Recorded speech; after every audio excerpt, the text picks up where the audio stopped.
The scream still echoes in my head. It came from the other side of the thin wooden wall, so sharp and desperate it nearly stopped my heart. I remember dropping the spoon in my tea and rushing barefoot across the hallway. The door to my sister's room was wide open, and there she was, Lena, crouched on the floor with blood running from her lip, her hands shaking as she tried to shield herself. Above her stood Mr. Givens, our landlord, his hand still in the air, red and trembling.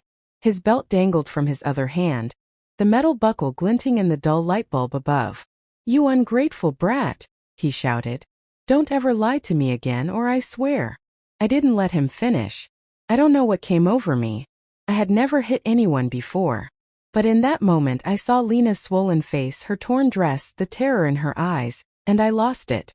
I grabbed the hot kettle from the table and threw it at him. The boiling water splashed onto his arm and chest. He let out a howl so loud the windows shook. His belt dropped. He stumbled backward, clutching his skin as it blistered. "You'll regret this," he screamed. "No," I said, stepping between him and Lena. "You will." That was the day everything changed. That was the day Mr. Givens made a mistake he would regret forever. But to understand how we got there, we need to go back to the beginning. It all started the day Mama died. She was the thread that held our little world together. When her heart stopped that cold morning, it felt like the world did too. I was 15, Lena only 11. There was no one else, no father, no aunts, no cousins that would take us in. Just the two of us in a house that didn't belong to us anymore.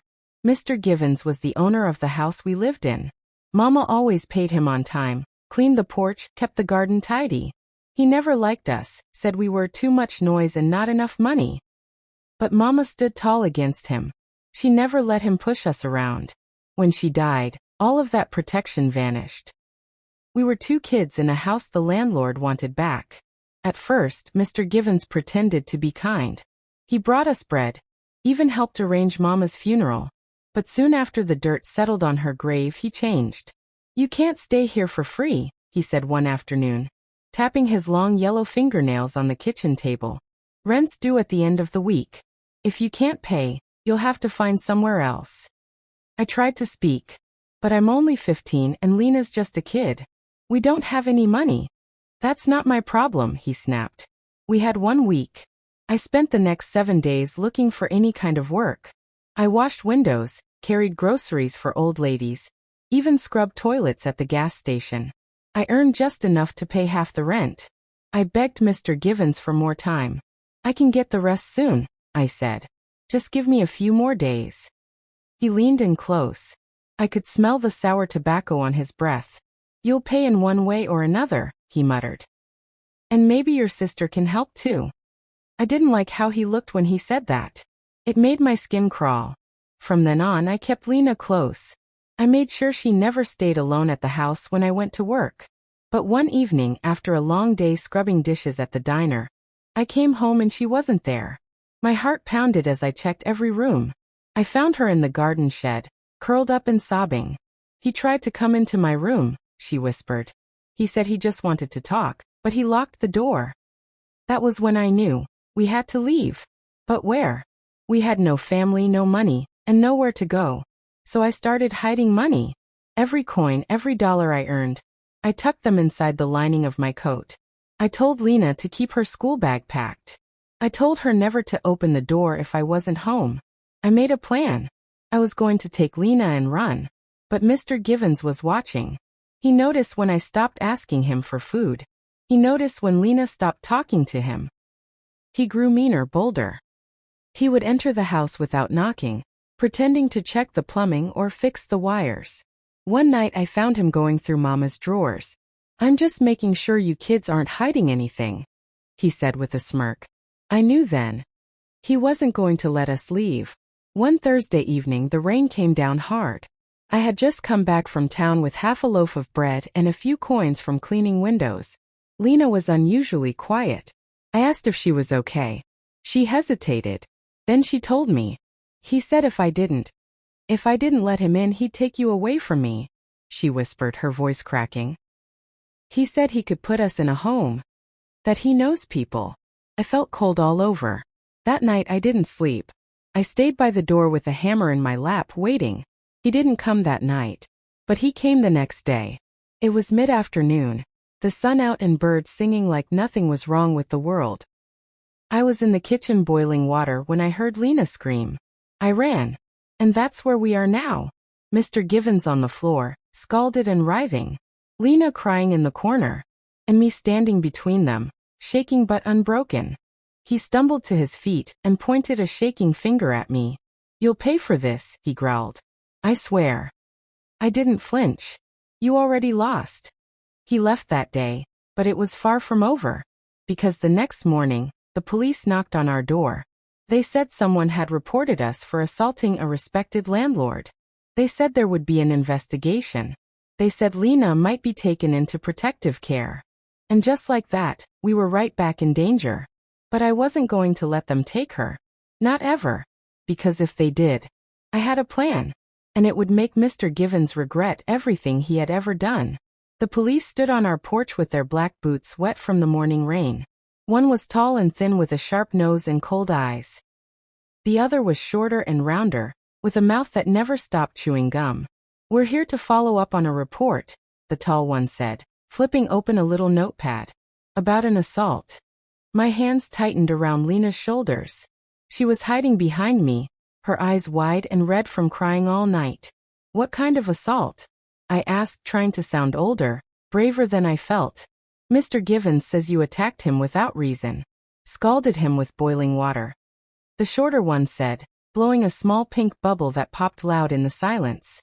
"Claims he was just checking on you girls. Says he's worried about your safety." I felt a flash of heat in my chest.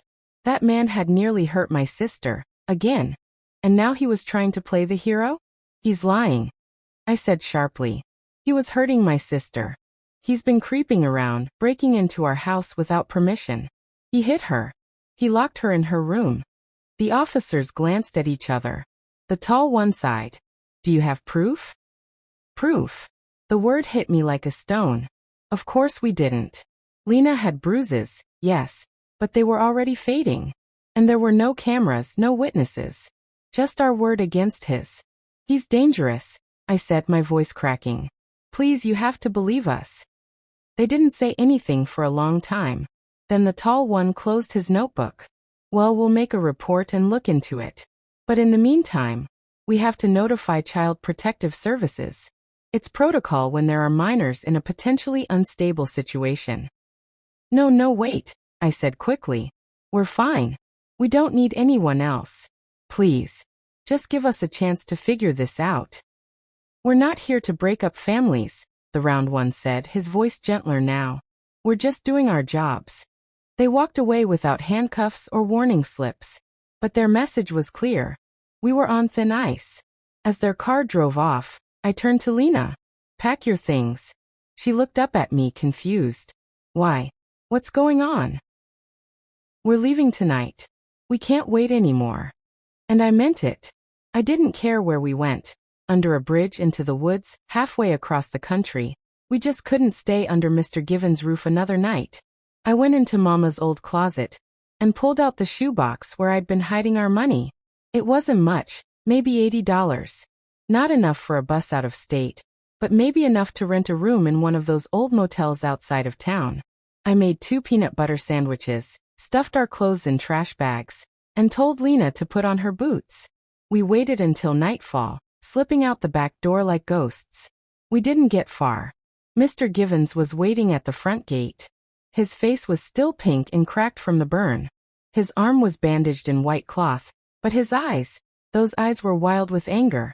"Where do you think you're going?" he snarled, stepping in front of us. "Move," I said, my voice steady. "You don't own us." He laughed. "I don't. Well, the state might disagree. Did you know I'm friends with the CPS director? Funny how quick they take action when a landlord calls in." I took a step forward, blocking Lena behind me. "If you touch us again, I swear." "Oh, don't worry," he said, grinning. "I won't have to. The system will do it for me." I looked over my shoulder. The street was quiet, no one around to help. No neighbors, no cars, not even a light in the window. "I'll scream," Lena whispered behind me. "Go ahead," Mr. Givens said with a shrug. Let's see who comes. That's when I realized we couldn't run. Not yet. So I pretended to give in. Fine, I said, lowering the trash bags. We'll stay. His smile stretched across his ugly, peeling face. Good girl. But in my head, I was already building a new plan. Something bigger than just escaping. If the law wouldn't help us and the neighbors didn't care, then I would take matters into my own hands. I would make sure Mr. Givens paid for every single thing he'd done. Not just to us, but to others too. Because I knew we weren't the only ones. For the next 2 days, I played the part. I acted quiet, obedient, like I'd given up. Lena stayed in her room, and I told her everything was going to be okay. But at night, while the house creaked and the wind tapped at the windows, I went through the landlord's files. There was a tiny room at the end of the hall, where he kept his metal filing cabinet. He always locked it, but I had found a way to pick the lock using Mama's old bobby pins and a broken hair clip. Inside I found contracts, overdue notices, scribbled notes, and something else. A folder marked private. It was filled with photographs. Some were blurry, others clear. But every single one had something in common. They were all girls. Young girls. Most of them scared. Some of them bruised. My stomach twisted as I flipped through them. Names were scribbled on the back of each photo. Daisy M. Rachel T. Even one that said just Chaos with a date next to it. Lena wasn't the first. And if I didn't do something soon, she wouldn't be the last. That night, I made a new promise to myself. I wasn't just going to run. I was going to destroy him. But the very next morning, something happened that I hadn't planned for. Someone knocked on the door. It wasn't the police. It wasn't CPS. It was a girl. She looked about 18, with short red hair and a purple hoodie. She had a small suitcase in one hand and a folded piece of paper in the other. "I'm here for the room," she said. I blinked. "What room?" She looked confused.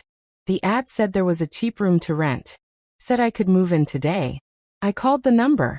A man answered. Mr. Givens. He was bringing in another girl. I told her to wait outside and slammed the door shut.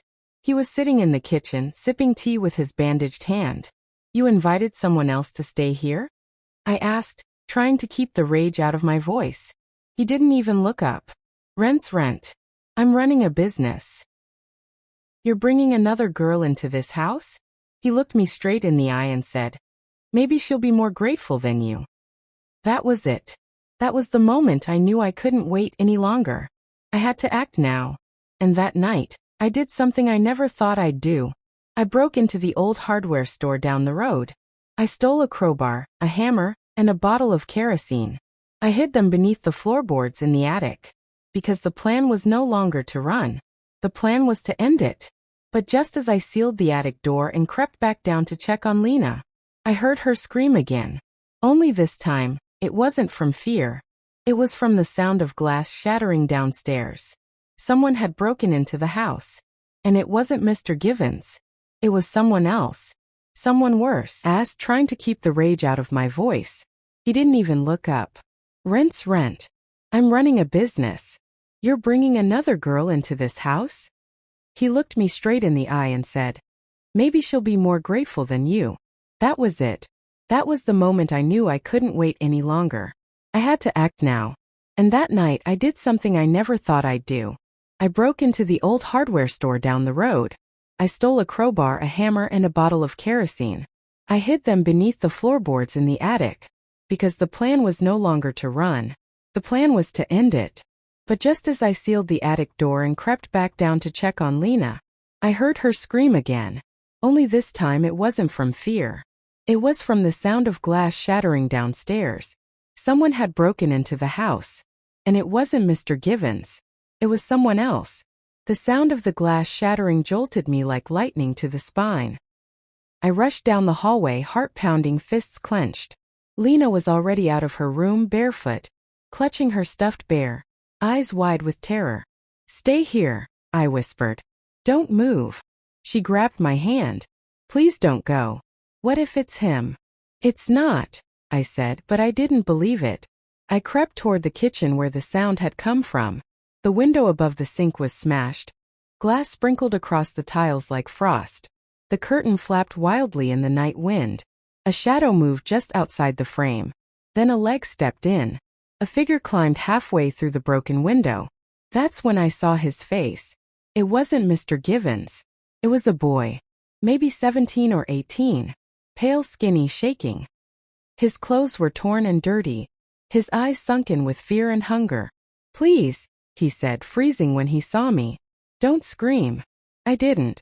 I didn't move at all. For a second we just stared at each other, both scared for different reasons. "I'm not here to hurt anyone," he said. I just needed a place to sleep. I saw the light.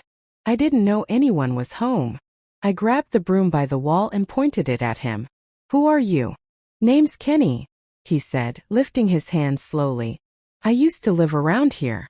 Moved out when I turned 16. Been on the streets since." "Why this house?" I asked. His eyes flicked toward the hallway. "Used to rent the basement room. 2 years ago. Didn't last long. The old guy Givens, he was a freak. That got my attention." "What do you mean?" Kenny hesitated. "You his kid?" No. He nodded slowly. "Good. Then you should get out. While you still can." I lowered the broom just a little. "Why? What happened to you?" He glanced down at the floor, at the broken glass under his boots. He said I didn't belong there. Said I was trash. Beat me when I couldn't pay rent 1 month. Then one night I heard screaming. Not mine. A girl's.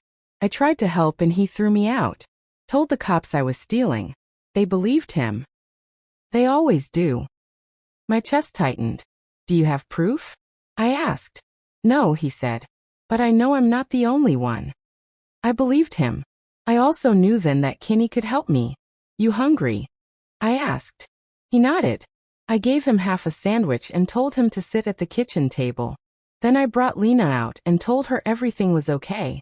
She was still shaking but calmed a little when she saw Kenny was barely older than me. "I'm not staying long," he said with a mouthful of bread. "Just needed somewhere dry tonight. I'll be gone by morning." But I had other plans. "No," I said. "You're staying.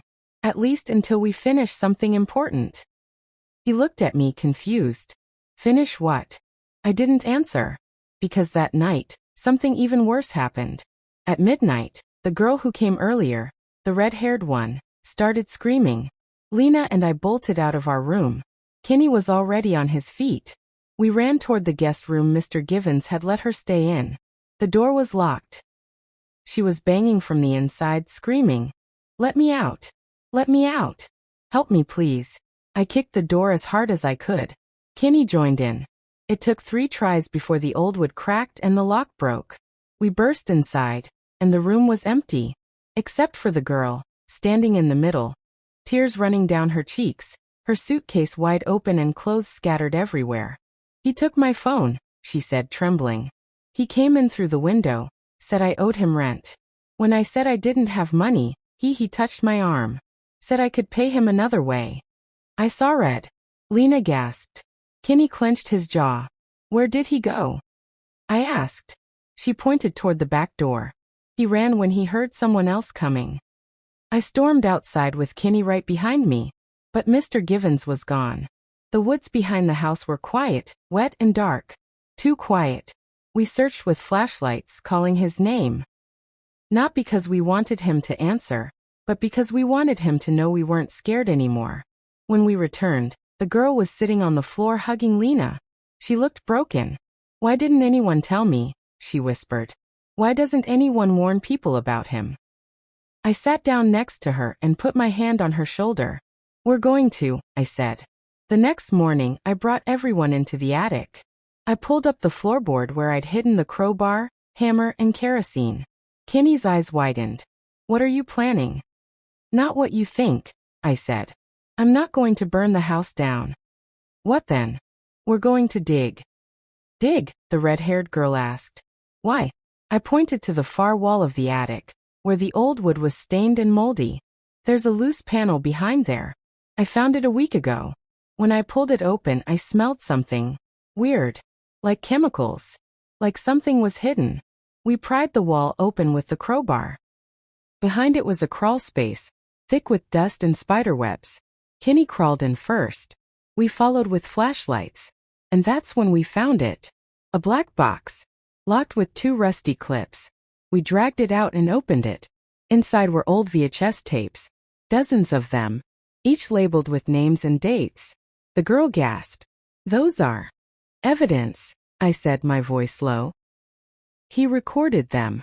Kenny turned pale. "He recorded what he did to them." I nodded.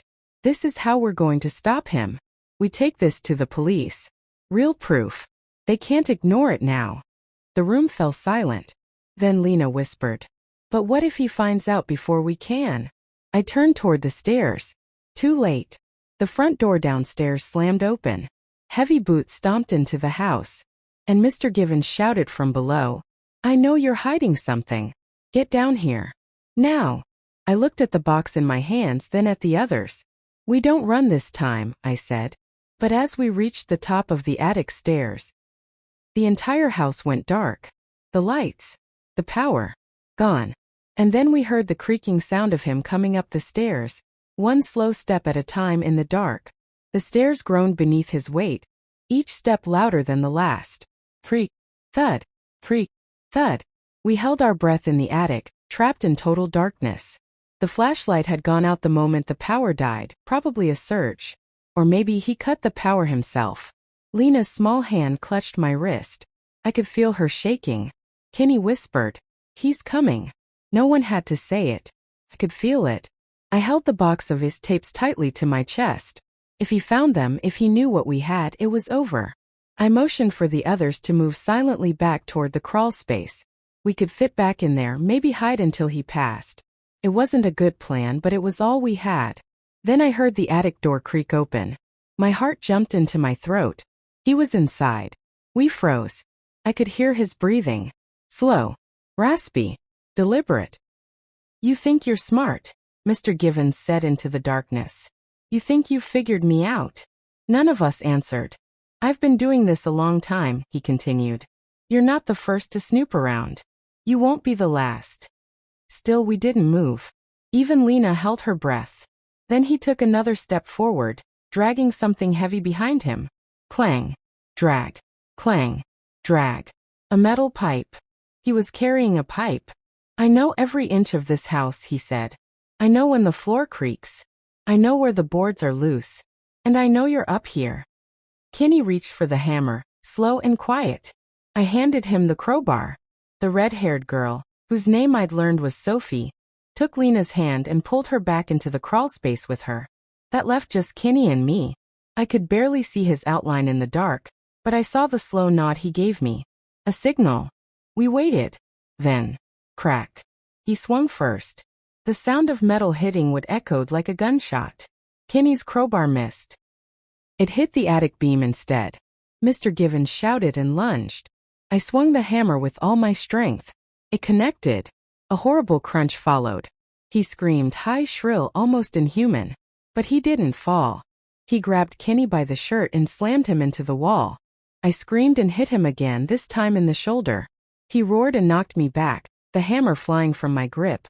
He raised the pipe, ready to strike Kenny. When suddenly, flash, a burst of light lit up the attic. Sophie stood behind him, Lena's school camera in her hands. She snapped another photo flash. He flinched hard, eyes blinded by the burst. Kenny tackled him. They both crashed into the attic wall, shaking the whole house. I scrambled, grabbed the crowbar, and slammed it against the pipe in his hand. It flew across the floor. Kenny rolled away, coughing. Mr. Givens lay still for a moment, then groaned. I didn't wait. I grabbed the tapes, Lena, Sophie, and Kenny, and we ran. Down the stairs, out the front door, and into the street. The neighbor's porch light turned on as we bolted past. I banged on their door. They opened it just in time to see us, sweaty, bruised, and wild-eyed. He attacked us. I cried. "We have proof. Please call the police." The man looked at the box in my hands, then at Kenny, who had a gash on his forehead, and Sophie, who was crying silently. He nodded and picked up his phone. Within 5 minutes, sirens wailed through the air. Mr. Givens didn't try to follow us this time. He was still upstairs when they found him, battered, bleeding, but alive. He tried to lie again. Tried to twist the story. But we had the box. And the tapes. And the photos. And the bruises. When the officers saw the contents of the box, they didn't ask any more questions. They arrested him on the spot. We sat in the back of the police cruiser, huddled together beneath an emergency blanket. Lena was quiet. Kenny leaned against the door, his eyes closed. Sophie stared at the sky. I watched them load Mr. Givens into another car. I should have felt relief. But I didn't. Because I knew it wasn't over. Not yet. At the station, they separated us for questioning. I told them everything. What he'd done to Lena, how I'd found the tapes, how Sophie had nearly become his next victim. They took my story seriously now. The proof forced their hand. But there was still one more twist to come. Later that night, while we were resting in the shelter they'd brought us to, a woman in a gray suit came to speak with me. She introduced herself as Detective Amber Hawley. "We've reviewed the contents of the tapes," she said, her voice steady but grim. "You were right to bring them forward." I nodded. "There's something else," she added, her eyes narrowing. "Something we didn't expect." "What?" "Some of the footage. It's not from this house." My heart skipped. She continued, "There are girls in different settings, different rooms, different furniture. Some even from years ago. One of them a girl named Kara Shaw. She's been missing since 2009. What does that mean?" I asked. "It means Mr. Givens didn't act alone." My stomach turned. "There may be others," she said. "Other people. Other homes. Other girls. And now that he's been arrested, someone might come looking." "Looking for what?" She paused. "For those tapes." That night I couldn't sleep.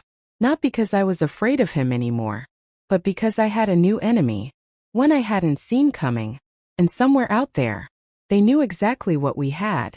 And they were coming for it. Last night, we traced a few of the VHS labels to open missing person cases. One of the girls, Rachel Tomlinson, disappeared 5 years ago from a town 2 hours from here. Her tape was dated only 3 days before her name was filed as missing. I swallowed. So he took them from other towns? He must have moved them through this house, or somewhere nearby. But what worries me, she said, tapping the folder, is that some of the locations in the footage don't match any known properties under Mr. Givens' name. Which means he was working with someone, I finished. She nodded. We need to know who. And fast. Because news of his arrest has leaked. Leaked? I asked. How? She glanced at her phone, then turned the screen toward me. It was a news article. Local landlord arrested in shocking assault case. Evidence of larger exploitation ring suspected. Below it was a grainy photo of Mr. Givens being shoved into the back of a police car. Social media's already running wild with rumors, she said. Most of it's harmless, but this kind of attention attracts people. People who want to silence the truth. I looked at the article again. There, in the background of the photo, you could see me. Just a blur. But it was enough. Can they find us from this? I asked. They can try. That was all I needed to hear. After she left, I pulled Kenny aside. We need to move, I whispered. He frowned. What? The shelter's protected. Not from people like this, I said. If Mr. Givens had partners, they'll. But it was enough. Can they find us from this? I asked. They can try. That was all I needed to hear. After she left, I pulled Kenny aside. We need to move, I whispered. He frowned. What? The shelter's protected. Not from people like this, I said. If Mr. Givens had partners, they'll. And if they know we were the ones who exposed him, I said, they won't wait around to knock. Kenny stared at me, his jaw tight. Where would we even go? I don't know yet, I said honestly. But I do know we can't stay here. I glanced over my shoulder. Sophie was still in the corner, now flipping slowly through pictures on the camera, her face unreadable. Lena had woken up and was watching us quietly, sensing something wasn't right. I'm not running again, Kenny muttered. I just found people I can trust. I don't want to lose that. You won't, I said. But we can't get comfortable. Not yet. There's more going on here. If we sit still, they'll come for us. All of us. He didn't argue after that. Later that day, we were taken back to the police station to give more formal statements. They asked the same questions: what we'd seen when it started, what Mr. Givens had done. But there were new questions too. Had we seen any unfamiliar cars parked nearby? Did we ever notice him leaving the house late at night? Did we ever hear other voices in the house, men perhaps we didn't recognize? Detective Holly looked more tired than before.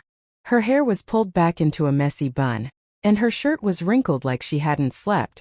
"We found a key in his jacket," she told me in private. "But it doesn't belong to any lock in his house." "Did he have any storage units?" I asked. "No leases in his name. No cars. But something tells me he didn't do this alone." She pulled out a piece of paper with a phone number scribbled across the top. This number showed up in his phone history. Repeatedly. "Last call was made right before he came home the night you all found the tapes." I leaned forward. "Who does it belong to?" "That's the thing," she said. "It's a burner phone. No name. No ID." I felt my stomach twist. Then she added, "We're trying to track it. But in the meantime, I want you and the others to stay put. We'll move you to a secure location tonight." But it was already too late. That evening, just after sunset, the police escort assigned to drive us to the safe house arrived. It was a plain gray car, unmarked, windows tinted. The man who stepped out wore a uniform, clean, official. But something felt off. I couldn't explain it. His smile was too fixed. His eyes too cold. He didn't ask our names. Didn't even check a list. "You the kids from the Givens case?" he asked, popping the trunk. "Yes," I answered cautiously. He opened the back door. "Let's go. It's a long drive to the safe house." I hesitated. "Where is it?" "North," he said. "Near the old quarry." That stopped me cold. Because earlier that day, Detective Holly had told me the safe house was in Midland, which was south. I took Lena's hand and stepped back. "Where exactly in the north?" He blinked. Just once. Then smiled again. "Don't worry about it." I turned to Kenny and Sophie. "Run." We bolted. The man lunged, reaching for something at his belt, but Kenny tackled him mid-move. The two of them crashed onto the pavement, rolling. I grabbed Lena and yanked her behind a nearby parked car. Sophie screamed as the man threw Kenny off, drew something metallic from his belt, and bang! A single gunshot tore through the air. Everyone froze. Kenny hit the ground with a grunt. I thought he was dead.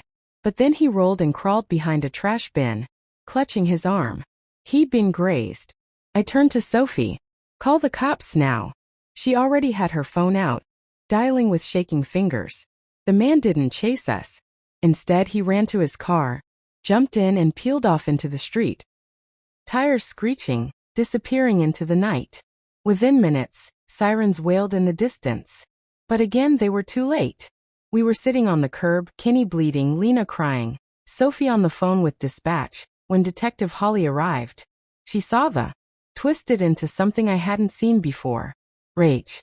Detective Holly stepped out of her cruiser, slammed the door, and went straight to Kenny, kneeling beside him. "Where is he? What did he look like?" Kenny winced, clutching his bandaged arm. "Police uniform. Badge number was fake. White guy. Short brown hair. Drove a gray Chevy with no plates."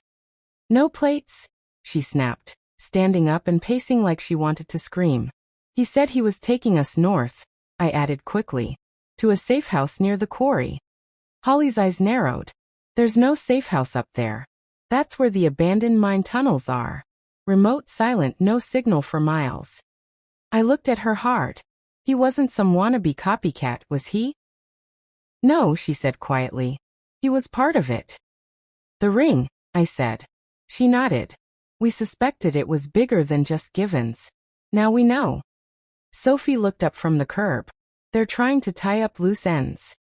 Holly didn't answer that. She didn't need to. The officers arrived a few minutes later and rushed Kenny to a hospital. He was stable, thank God, but his shoulder had been torn open. He'd need stitches, rest. Time. We didn't have time. While Kenny was taken away, the rest of us were moved, this time, under armed escort to an actual police safe house. A small brick building on the edge of town with cameras, double locks and 2 guards stationed at the front. Still, I couldn't sleep. I sat by the window again that night, watching the road, waiting for headlights, waiting for danger, because I knew something they didn't. I hadn't told Holly everything. Not yet. While digging through the VHS tapes that day, I'd found a small envelope wedged at the bottom of the box. I hadn't handed it in. Not yet. It wasn't full of pictures. It wasn't filled with names. It had one thing in it. A map. Hand-drawn. Scratched on an old napkin. Marked with red circles. 3 places. One of them was our house. The second, Given's old trailer outside of town. And the third, the quarry. That night, once Lena was asleep, I went to Sophie and showed her the map. She studied it in silence, eyes darting across the lines. You think this is where they brought the girls? Maybe, I said. Or where they hid more evidence. Either way, if we don't go, someone else will. And they won't share it with the cops. Sophie didn't answer for a long time. Then she tucked the napkin into her hoodie pocket and said, "When do we leave?" "Tonight." We waited until the guards changed shifts, about 2:10 a.m. Then we slipped out the back door, climbed the fence, and stole 2 bikes from the alley behind the gas station. The road to the quarry was long and mostly empty. Mist hugged the fields, and fog clung to the trees like ghosts. The whole ride, my mind raced. What if this was a trap? What if the map wasn't a clue but a setup? What if they were waiting for us? But I couldn't stop. Wouldn't stop. Because somewhere in those tunnels was the rest of the story. And I needed to see it through. We reached the edge of the quarry just before dawn. It was massive. A crater that looked like the earth had opened its mouth to scream. Broken concrete, abandoned trucks, weeds growing over rusted fences. Everything was silent. We left the bikes and moved on foot, slipping between the jagged rocks and shattered walls until we reached the mouth of the mine tunnel. A sign hung above it, barely readable. Restricted property. Hazardous. But someone had been there recently. Fresh boot prints in the dirt. And spray paint. A red X on the side of the mine entrance. Sophie glanced at me. This is it. We stepped inside. It was colder than outside. Damp. The walls dripped with moisture, and the flashlight on my phone barely lit 10 feet ahead. Our footsteps echoed down the stone corridor. After 10 minutes of walking, we found the first door. Metal. Rusted. Locked with a sliding bolt on the outside. Sophie and I exchanged a look. That meant whoever had been inside wasn't meant to come out. I slid the bolt, opened the door, and what we saw inside, I'll never forget. Cots, blankets, chains, plastic bins full of women's clothing, shoes, toothbrushes, all labeled with dates. And on the back wall, a camera, still plugged in, recording. My heart stopped. There were no people here now, but there had been. Sophie ran to the bins and began pulling out contents. Clothes soaked with dried mud, bags labeled with names. Rachel Tomlinson, Karashav, Daisy M. And then, one that made my blood turn to ice. Linash, my baby sister's name. I dropped to my knees, the air gone from my lungs. They had planned to take her. They already had her name. Sophie dropped the bin and stood up. We need to go. We need to go now. We turned to run, but a voice echoed down the tunnel behind us. Slow, low, mocking. You shouldn't have come here. We froze. A figure stepped into the light, blocking the entrance. He wasn't wearing a mask. He didn't need to, because I recognized him. Not from real life, but from one of the tapes. He had been in the background, laughing, watching. Not Mr. Givens. Worse, the buyer. He raised something in his hand. Not a gun. A remote. He pressed it. And suddenly, with a deep, earth-rattling sound, the tunnel behind us collapsed. The explosion was like thunder under our feet. The tunnel behind us groaned, cracked, and then the world fell. Stone and steel and dust crashed down in a deafening wave, sealing the path we came through. I couldn't hear my own scream. I only saw Sophie's mouth wide open in terror, her eyes locked on the rubble. We were trapped. The man with the remote stood in front of the collapsed tunnel, calm, like he'd just shut a door and didn't mind what was behind it. You kids always think you're so clever, he said, stepping forward. Digging where you don't belong. I couldn't breathe. Not because of the dust, but because of what was in that bin. Lena's name. He had targeted her. And if we hadn't found the tapes, if we hadn't fought back, she would have ended up here. The man took another step. Sophie grabbed my arm, pulled me behind an old generator in the corner of the chamber. I've been watching you, he called out. You and your little crew. The moment Givens was arrested, we started cleanup. But you got too close. His boots crunched on gravel. Now we've got a decision to make. He was close. So close I could hear him breathing again. Confident. He didn't know one thing though. We weren't alone. Kenny had followed us. He was supposed to be in the hospital. But something must have told him. Because out of the shadows, like a ghost, Kenny appeared behind him. Blood still soaking through his hospital wrap, but eyes on fire. He had a steel rod in one hand. He didn't say a word. Just swung. The man screamed and dropped to one knee, the remote skidding across the ground. I dove for it, grabbing it before he could. Sophie picked up a nearby pipe and slammed it into his wrist before he could draw a weapon. He crumpled, groaning, but not unconscious. Who are you working with? I shouted, standing over him. Tell me. He looked up, blood running from his temple. You don't know what you've done, he hissed. Then educate me. I snapped. He laughed, wheezing. You think this ends with me? This is just a limb. Cut me off and another will grow back. I felt sick. How many girls? Sophie whispered. He smiled. Didn't answer. That was answer enough. I looked at Kenny. We need to get out of here. There has to be another way. We searched the chamber, past the bins, behind the cots, behind the wall with the camera. And finally, hidden beneath a tarp, we found it. A service tunnel. Narrow, cramped, but passable. We didn't hesitate. We bound the man's hands with cable from the generator and shoved him through the tunnel ahead of us. He didn't talk anymore. When we finally emerged into the gray light of dawn, we were in the woods, maybe a half-mile from the quarry edge. I collapsed on the ground and looked up at the sky. Free. Sophie fell to her knees, sobbing. Kenny just stared into the trees, shaking. We called Detective Holly. It took 15 minutes for the police to arrive. They arrested the man on the spot. He didn't resist. But he smiled the whole time. Like we hadn't won. Like the nightmare wasn't over. Later, Holly told us everything. His name was Mitchell Crane. A contractor who'd helped remodel Givens' house and build safety features, like false walls and underground passages. He was part of a trafficking network, one that stretched far beyond our town. Across counties. Across states. They used homes like Givens. Old rentals. Houses that no one asked questions about. They targeted girls without strong families. Kids in foster care. Runaways. People who could disappear quietly. And they made videos. Sold them. The tapes we found weren't the whole stash. Just Givens' collection. There were others. More houses. More girls. And now the police had a name. A lead. But more importantly, we had something else. Survivors. Sophie decided to go public. She stood in front of cameras and told the truth. About what almost happened to her. About what had happened to others. She named names. She didn't cry. She made them listen. Kenny, after recovering, volunteered to help the police identify other boys who'd gone through the same abuse.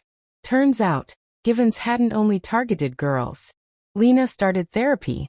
She was quiet for weeks, then one day walked into the living room and said, "Can I plant a tree? For the girls." We helped her do it in the backyard of the new house we were moved to. The final chapter? There isn't one. Because people like Givens and Crane aren't one-time monsters. They're part of systems. Of silence. But we made a crack in that system. And the lesson? Silence protects the wicked.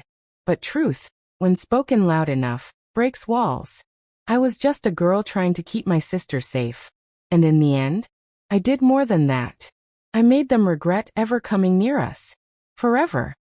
I tried to sit up, but my head felt heavy. Pain shot through my shoulder, and the hospital lights were too bright. Everything was spinning. James moved closer, still smiling. But it wasn't the smile I remembered. It wasn't warm. It was tight. Cold. Where are my kids? I whispered, my voice dry like paper. He pulled up a chair. Sat down calmly like he had all the time in the world. They're fine, he said. They're at a safe house with someone I trust. Who? I asked, trying to push myself upright. He didn't answer. Instead, he leaned forward. You weren't supposed to find out everything. That was never the plan. You were supposed to live quietly, raise the kids, stay out of sight. I stared at him. You knew. You knew the truth all along. He nodded, his eyes narrowing. Yes. I helped Diana take you. I stayed close because it was my job. My stomach dropped. Your job? I asked, almost too afraid to hear the answer. He leaned back. I work for the same people your father tried to expose. I was placed in your life years ago. We never thought you'd find anything. But then Carol got too close. She had to be handled. Tears burned in my eyes. You let her die. He didn't even blink.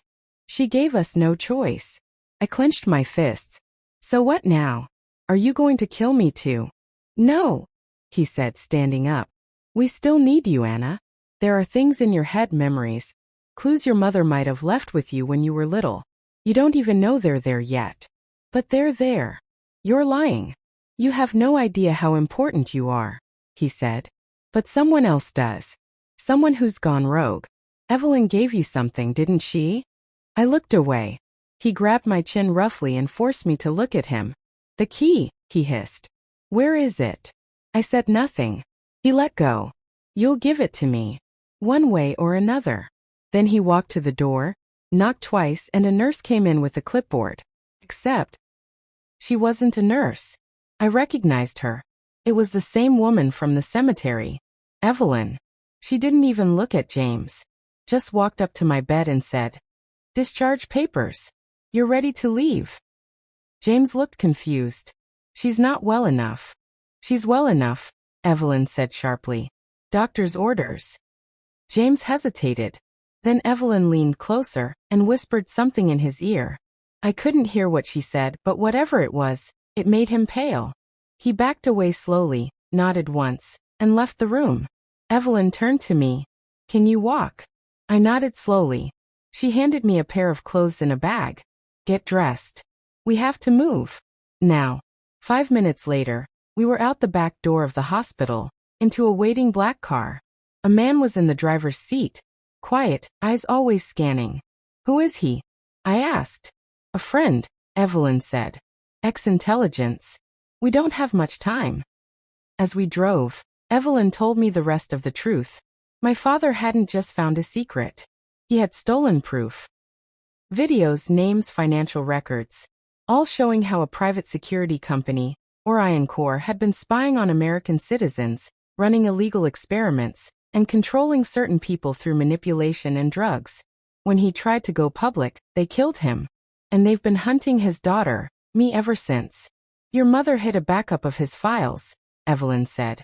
The key I gave you unlocks the vault where they are. If they get that information before we do, they'll erase everything. They'll make you disappear too.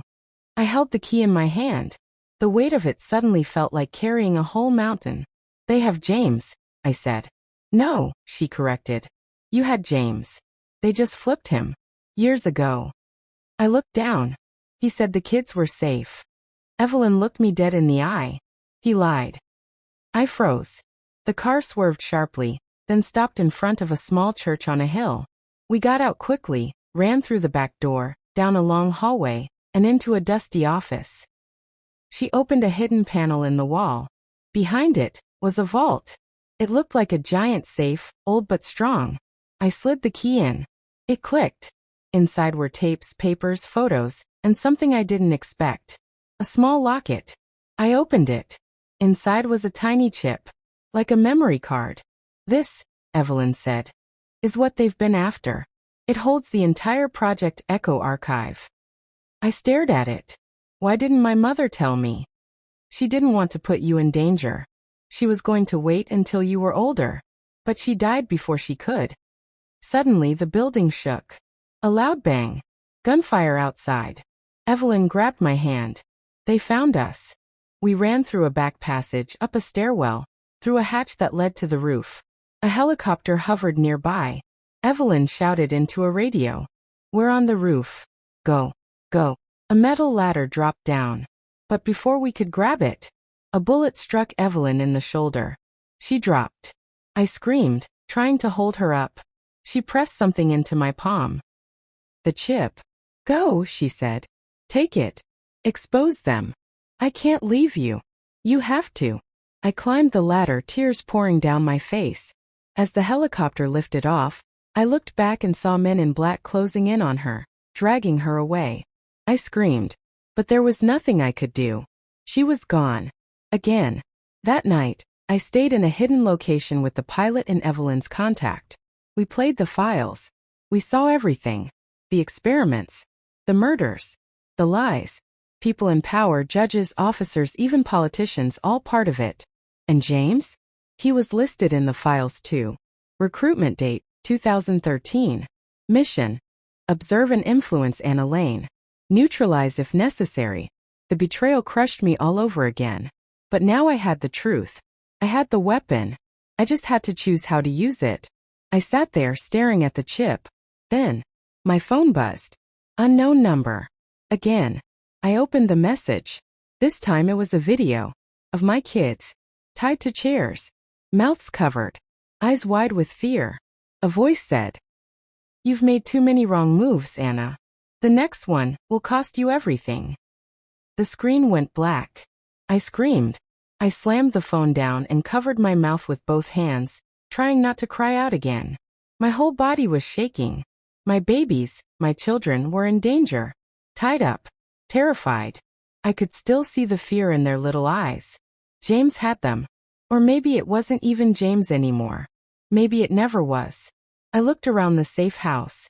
Evelyn's contact, his name was Theo, stood in the corner, silent and pale. He had seen the video too. He didn't ask if it was real. We both knew it was. "I have to get them back," I said. He nodded. "We will. But if we move without a plan, they'll kill them." I shook my head. "They won't. Not yet. They need the chip. That's why they're using the kids." Theo took a step forward. "Then we use that to our advantage." We spent the next 2 hours going through the files again. Every photo. Every document. Every recording. And then we found it. A location. A black site, hidden under a warehouse 2 hours from the city. Labeled in the Project Echo files as Facility Zeta. That was where they brought their targets when the threats didn't work anymore. That had to be where they were holding my kids. I wanted to run in there screaming, but Theo stopped me. "We go in smart," he said. "Silent. We only get one shot at this." We left just after midnight. Theo knew how to move quietly. He had once worked for Orion Corps too, but quit when he saw what they were doing. He knew their security systems, their patterns, their blind spots. We parked far away and walked the rest of the way in the dark. I carried the chip in a metal case around my neck, hidden under my shirt. When we reached the warehouse, Theo pointed to the left side. "There's a side door. Unlocked. I'll take out the power quietly while you go in through the hallway. Wait for my signal." I nodded. Every step I took inside that building felt like walking into a nightmare. It was cold, silent, and smelled like bleach and metal. I passed rows of empty rooms with white walls, security cameras, and heavy doors. Then I heard a small voice. "Mommy." I froze. That voice. It was my daughter, Lila. I followed the sound, my heart pounding. I turned a corner. And there they were. Both of them. Lila and Max. In a room with glass walls, sitting on the floor, still tied but alive. Tears ran down my face as I rushed in. I opened the door. "Lila. Max." They looked up. "Mommy." I dropped to my knees, hugged them both so tight. I couldn't stop crying. But then, I heard footsteps. Too many. I turned around. And there he was. James. His gun pointed right at me. Behind him were 2 other men in black uniforms. He looked tired. Angry. But not surprised. "You're harder to kill than I thought," he said. I stood, shielding the kids behind me. "You lied to me. You made me love you." His eyes flickered. I didn't want to. Not at first. But after a while, It got real. That's why I told them to take the kids instead of killing you. I wanted to give you one last chance. You call this a chance? I shouted. He stepped closer. Give me the chip, Anna. Right now. And you all walk out of here alive. I pulled it from around my neck slowly, but I didn't hand it over. I held it tight. No. James blinked. What? I stared straight into his eyes. I said no. He raised the gun. Don't be stupid. And then, Theo's voice rang out from the intercom system above. Everyone down. This building is rigged with C4. You shoot her, we all go boom. James froze. What? Theo's voice came again. Calm. Steady. I've got eyes on every corner. You move, I push the button. Step back. James growled. He's bluffing. But the men behind him weren't sure. They looked around uncertain. Then, one of them dropped his weapon. James turned. Cowards. I used the moment. I rushed forward, knocked the gun from his hand. We struggled. I hit him. He hit me back. Blood poured from my nose, but I didn't care. I grabbed the gun from the floor, pointed it at him. Don't make me, I whispered. James laughed. You won't do it. Then he lunged. I closed my eyes and pulled the trigger.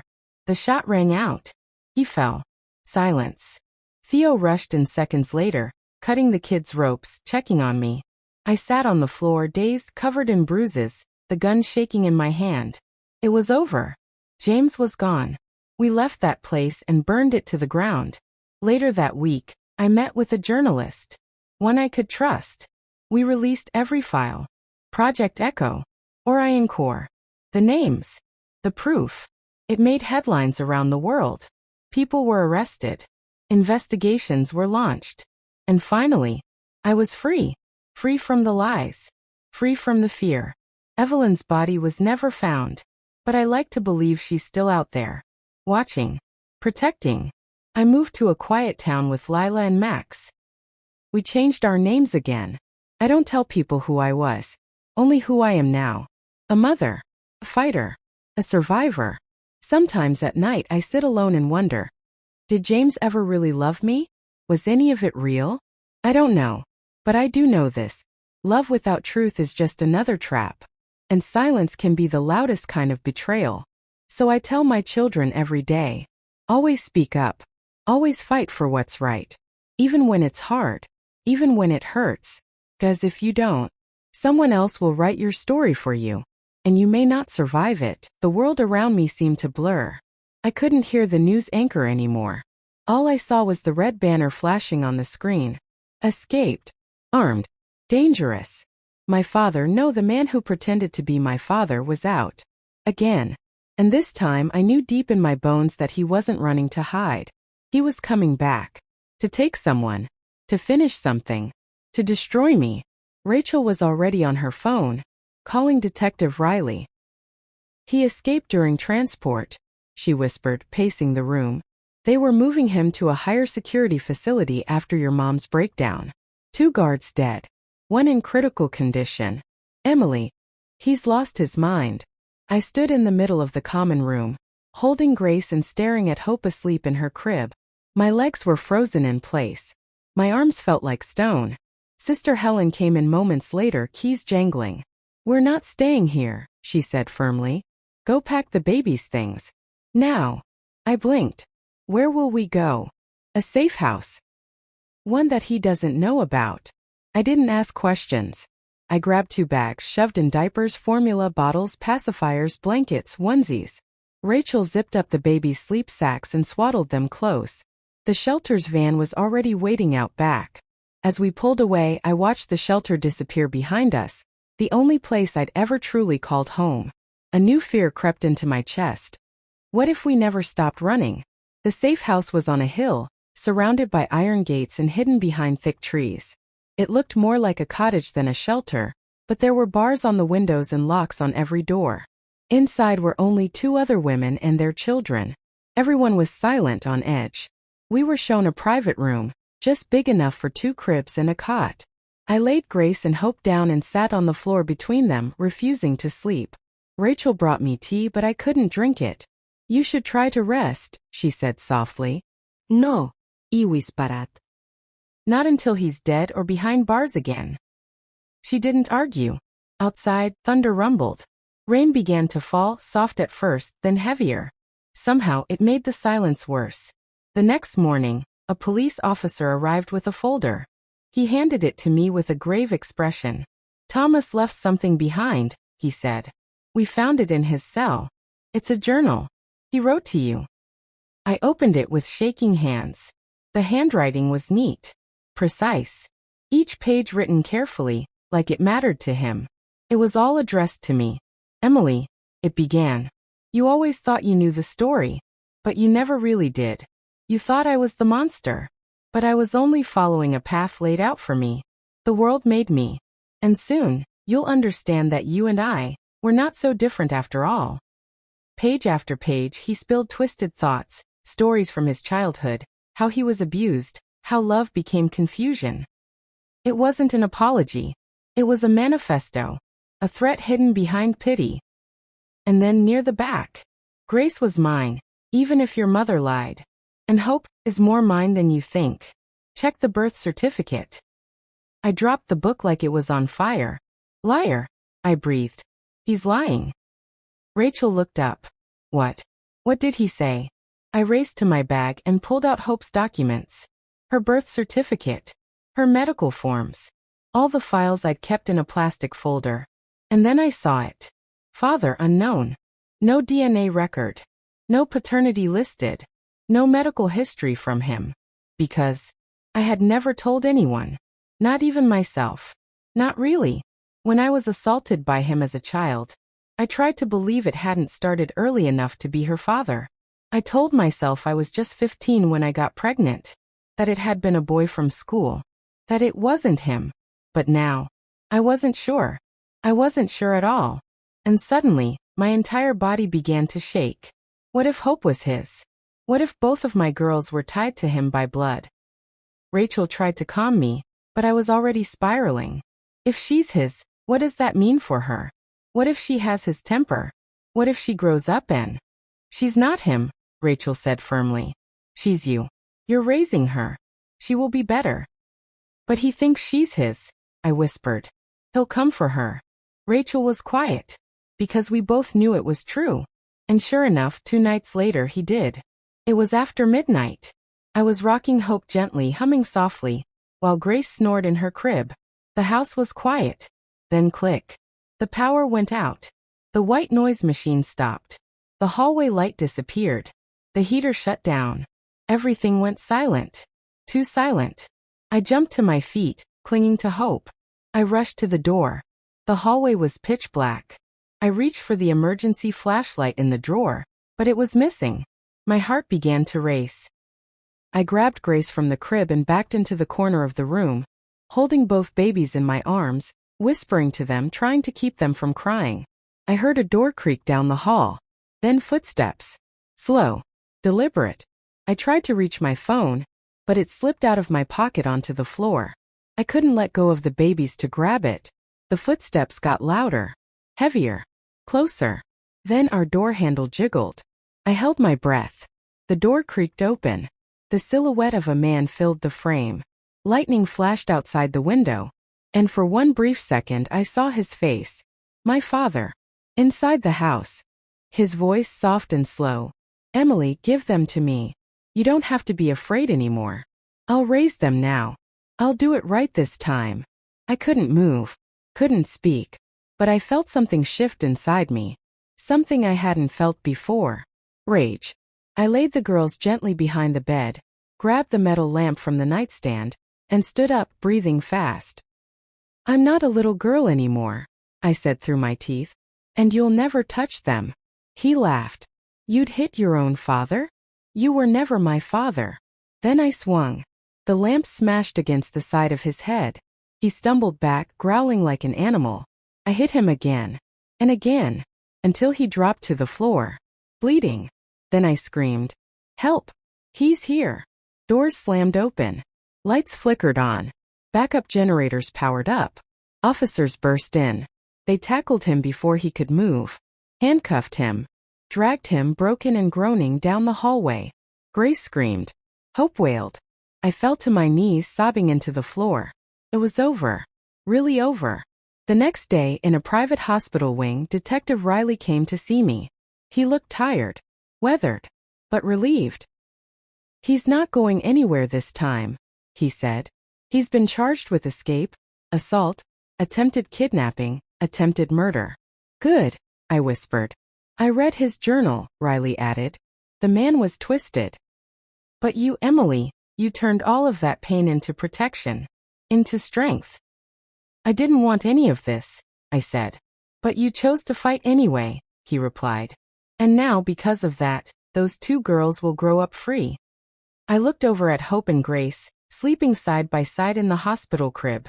For the first time, their faces were peaceful. No shadows. No fear. Just quiet. But then, Riley paused at the door. There's something else, he said. DNA test results. From your case. I turned slowly. He handed me a sealed envelope. Are you ready to know the truth about Hope's father? He asked. I held the envelope in my hands, heart pounding. The truth was inside. And once I opened it, nothing would ever be the same again. I stared at the envelope in my hand. It felt heavier than it should. Like it was holding not just a paper, but every fear, every memory, every unanswered question that had haunted me for years. Rachel sat beside me on the hospital bed, her hand resting gently on mine. You don't have to open it now, she whispered. But I did. I had to know. Slowly I peeled it open. The paper inside was crisp, folded neatly. I unfolded it once, then twice. My eyes scanned the words. Paternity test result. Subject: Hope Anderson.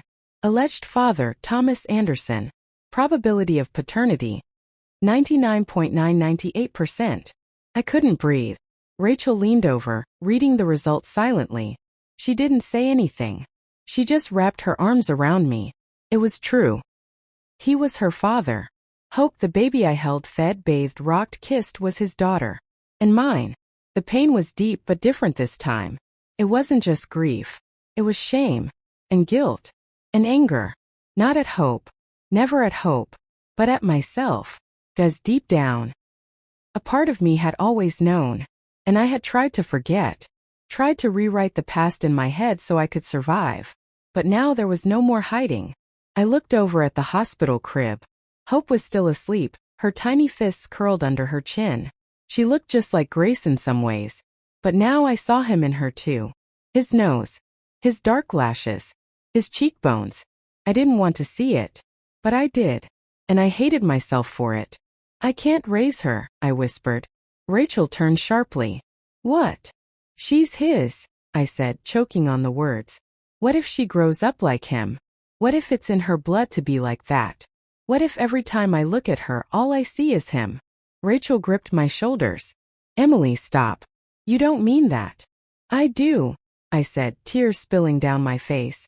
I don't want to, but I do. I love her, but I'm scared of her. What kind of mother feels that way? The kind who's been through hell, she said firmly. The kind who never got to be a child herself. The kind who is trying every single day not to break. I sobbed into my hands. I don't want her to hate me. But what if I'm the one who messes her up? Rachel was quiet for a moment, then said something I never forgot. Blood might have made her. But you made her whole. I didn't sleep that night. I sat by the window in the hospital room, staring out at the city lights. I thought about everything. My mother. My childhood. The way I had begged her for help and she had turned away. The way she had covered her ears instead of listening to my screams. Now, I was dangerously close to doing the same to my own child. I had to make a choice. Would I run away from the past? Or would I face it, ugly, painful, terrifying as it was, and fight for something better? The next morning I made a decision. We went back to the shelter. And I asked to speak to a trauma counselor. Not just for me but for the girls too. I was done running. It was time to rebuild. Even if the pieces were shattered. Over the next few months, life became a strange mix of healing and haunting. There were quiet days. Feeding the babies, reading them bedtime stories, taking cautious walks in the garden. There were hard days. Nightmares that woke me in sweat, panic attacks when I heard keys in a lock, moments when hope cried and my body stiffened without reason. And then there were breakthroughs. Like the first time Hope said "Mama." Or the day Grace toddled over and hugged her sister without being told. Rachel stayed by my side, never pushing, always patient. Sister Helen enrolled me in a parenting program and GED classes. For the first time in my life, I felt like I had control over something, my future. But then one rainy morning, something unexpected happened. I received a letter. It was from my mother. My hands trembled as I held the envelope. It had no return address. Just my name, written in careful, familiar handwriting. I hesitated. Rachel saw the look on my face. "You don't have to open it," she said. But I did. Inside was a single sheet of paper. The letter read, "Emily, I don't expect forgiveness. But I need you to understand. I was broken long before you were born. Your father. He wasn't always a monster. He became one slowly. And I let it happen because I was too afraid to stop him. I failed you. I knew what he did. I saw it. And I turned away because I didn't want to believe it was true. I thought silence was easier. But it wasn't. I see that now. And I know I can never fix what I broke. But if there's any chance, even the smallest one, that you can look at me again one day, not with love but with peace, I'll wait. Always. Mom." I stared at the letter for a long time. Not because it made me cry, but because it didn't. There were no tears left for her. Only numbness. Rachel asked, "What does it say?" I folded it and placed it in the drawer. "She's sorry," I said simply. "Do you believe her?" "No." But I didn't hate her either. I just let go. That same afternoon, as I watched the girls sleep side by side, I realized something. Every adult in my life had failed me. My mother. My father. Everyone who should have protected me. But I was still here. And because of that, Hope and Grace would not grow up broken. They would have love, stability, safety. Me. I would not become the kind of mother I had. I would break the cycle, even if it cost me everything. 2 weeks later, the counselor pulled me aside after a session. "There's an opportunity," she said. "It's a housing scholarship for survivors. You qualify. You'd get your own apartment. A small stipend. Support services. It's not much, but it's a fresh start." I blinked. A home. My own home. With locks I controlled. No shared rooms. No watching over my shoulder. No packed bags waiting by the door. Just peace. I looked over at my daughters, playing on the soft mat with blocks and stuffed animals. They looked safe. I looked back at the counselor and nodded. "I'll take it." That evening, I packed our things. Just one suitcase and a diaper bag. Rachel cried as she hugged me goodbye. "You saved me," I told her. "You saved yourself," she said. "And that's the hardest thing anyone can do." As we drove away from the shelter for the last time, Grace waved through the car window. Hope giggled in my lap. The sun was setting behind us. And for the first time in years, I was moving forward. But just when I thought I'd escaped everything, just when I believed the past had loosened its grip, a phone call came. From a prison halfway across the state. They wanted to inform me of something. Thomas Anderson had been found dead in his cell. And beside his body, a letter. Addressed to me. Again. And this one was sealed with blood.